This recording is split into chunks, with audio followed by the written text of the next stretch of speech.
All right, today we are diving deep, and I mean deep, into the heart of the biggest planet in our solar system. We're going to uncover a wild secret about Jupiter's core, a discovery that has totally flipped the script on how we thought these giant worlds were even built. So, what's at the center of Jupiter? Seems like a pretty basic question, right? I mean, this is the king of the planets, a beast more than twice as massive as all the others put together. You'd think we'd have that figured out by now. And for the longest time, we really did think we knew. Scientists had this neat, tidy theory about what Jupiter's core looked like. But as we're about to find out, a new detective showed up on the scene and discovered the truth is way stranger, way more violent, and honestly, way cooler than anyone ever imagined. Okay, so first things first, why is this even a mystery? Well, it's pretty simple, really. You can't just land a probe on Jupiter and start digging. It's a gas giant. There's no solid ground to stand on, which makes trying to see what's inside a massive scientific puzzle. This whole thing is basically a cosmic detective story. We have to rely completely on indirect clues.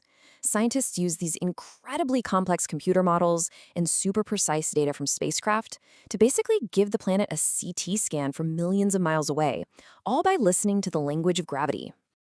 So, what was the old idea we were so sure about? Well, for a long time, the go-to theory was a really elegant concept called core accretion. This was the standard model, the answer you'd find in every textbook for how you build a planet like Jupiter. And the idea goes like this. First, you build a seed, a huge, solid core made of rock and ice clumps together. Then, once that core gets big enough, its gravity becomes this out-of-control vacuum cleaner, just sucking up all the hydrogen and helium gas in its orbit to build the giant planet we see today. Now, this theory made a really clear prediction. Jupiter's core should be like a tiny marble inside a giant balloon, a small, solid, super dense ball of rock and metal, maybe 5 to 15 times the mass of Earth. It was a neat, clean picture. The only problem? It was totally wrong. And then, in 2016, everything changed. A new detective arrived. I'm talking about NASA's Juno spacecraft, and it came with just the right tool to crack this case wide open. See, Juno's mission is really special.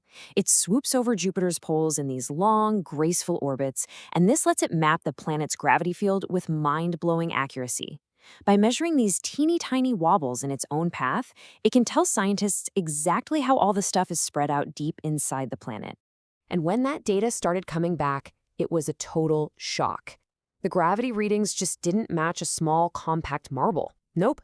It pointed to something way bigger, more spread out, more fuzzy. The neat little core we expected, it just wasn't there. This forced everyone back to the drawing board and led to this wonderfully weird new concept, the fuzzy core. It's a name that just perfectly captures how different this new reality is from that old solid idea. I mean, just look at the difference. The old view was a tiny, dense marble with a sharp edge. The new reality, a core with no clean boundary at all. The heavy stuff that's supposed to be locked in the middle is actually mixed way, way out into the layers above it, creating this enormous diluted region. So instead of a solid ball, you should picture more of a dense fog. It's a region where all the rock and metal are kind of smeared out, partially dissolved into all that hydrogen and helium. It's less of a distinct core and more of a core-ish zone. Now, to even begin to understand how this could happen, you have to appreciate the absolutely bonkers environment we're talking about.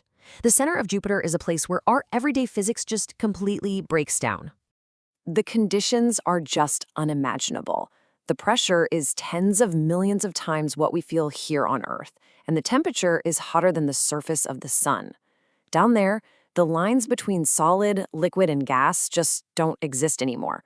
Rock doesn't even behave like rock. And under all that pressure, something incredible happens to the hydrogen. It gets squeezed so hard that the electrons are literally forced off the atoms, turning it into this bizarre electricity-conducting liquid called metallic hydrogen. This stuff is the engine that creates Jupiter's monster magnetic field, and it's the exotic soup that the fuzzy core is swimming in. So this brings us to the biggest question of all. How did Jupiter's core get so messed up? If it started out as a nice, neat little marble, what on earth could have happened to it?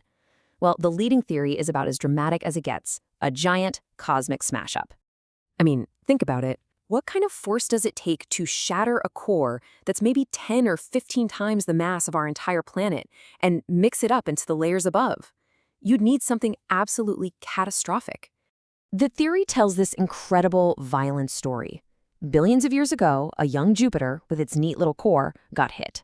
And not just hit, but hit head-on by another massive baby planet, an object about 10 times the mass of Earth. This collision was a cataclysm. It acted like a cosmic sledgehammer, shattering Jupiter's original core and blasting its guts, all that heavy material, upward, creating the diluted, fuzzy mess that Juno sees today. So why is this such a big deal? I mean, who cares about Jupiter's core, right? Well, it matters because what happens to Jupiter doesn't just stay with Jupiter.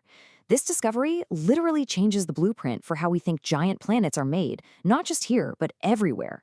And get this, it turns out Jupiter probably isn't a fluke. Our other gas giant, Saturn, also seems to have a similar fuzzy core. Suddenly, this isn't looking like some freak accident. It's starting to look like a pattern. And that leads to a profound idea. Maybe these fuzzy cores, forged in these violent early impacts, are actually the normal way for gas giants to end up. That neat, simple model we believed in for so long, that might be the real exception, not the rule. And now, every single time astronomers spot a huge exoplanet orbiting some faraway star, they have to think about this. We're now looking at these thousands of other worlds with totally new eyes, realizing their insides might be way more complex and their histories way more violent than we ever gave them credit for. Which really just leaves you with this one final thought. We thought we knew the heart of the biggest planet in our own backyard, but it turns out it was forged in a cosmic catastrophe that completely rewrote its own anatomy. So it really makes you wonder, what other incredible, violent secrets are still locked away deep inside the countless giant worlds scattered across the universe?